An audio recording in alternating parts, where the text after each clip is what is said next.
Hej, Kurt her fra Trokkerstuen. Ja, nu Trokkerstuen, vi har jo snart eksisteret i 5,5 år.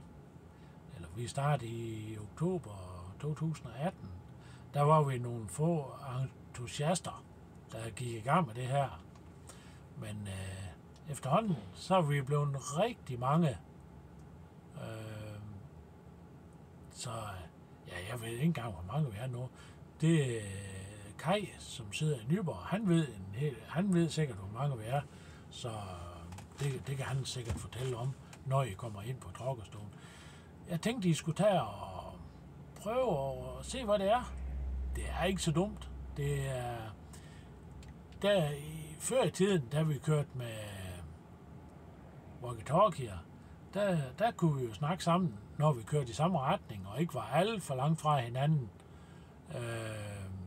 Og hvis vi mødte hinanden, ja, så havde vi lige en 2-3 minutter, hvis vi havde held, så kunne lige nå at få sagt lidt. Men det var ret hurtigt over. Trokkerstuen, den kører på internettet. Og internet i lastbiler, det er jo ikke sådan, fordi det er voldsomt dyrt i dag. Så de fleste lastbiler har jo internet i dag. Og så her på Trokkerstuen, vi har lavet sådan, at der er flere kanaler. Chatrum, kald det hvad I vil.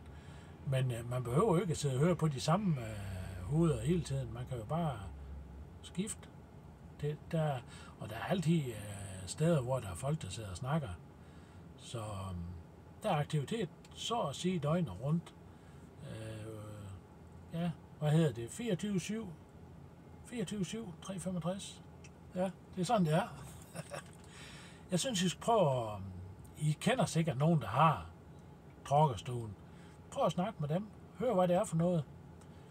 Og så kan man jo sige sådan, jamen, er det ikke noget for jer?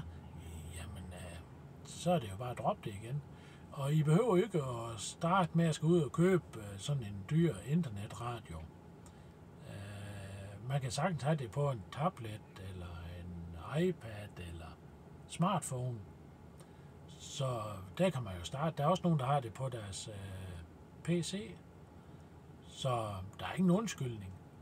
Og jeg er helt sikker på, at vi kan nok finde ud af noget prøveperiode, hvis der er nogen, der vil være med.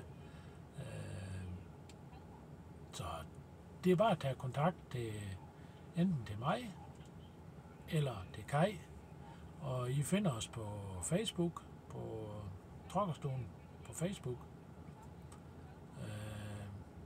Ja. Jeg sidder heroppe i Norge, bor i Oslo, eller bor lidt uden for Oslo, mellem Drammen og Oslo. Og Kai, han bor i Nyborg, og det er Kai, der administrerer Trokkerstuen i Danmark. Jeg tager mig så af Trokkerstuen i Norge, den norske afdeling. Så vi er sådan lidt internationale også. Eller skandinavisk i hvert fald. Ja, men prøv at kigge på det. Det kan jo være, at vi pludselig snakkes ved en dag her på Trokkerstuen, når I kommer med. Kan I have det godt alle sammen? Vi høres ved. Hej.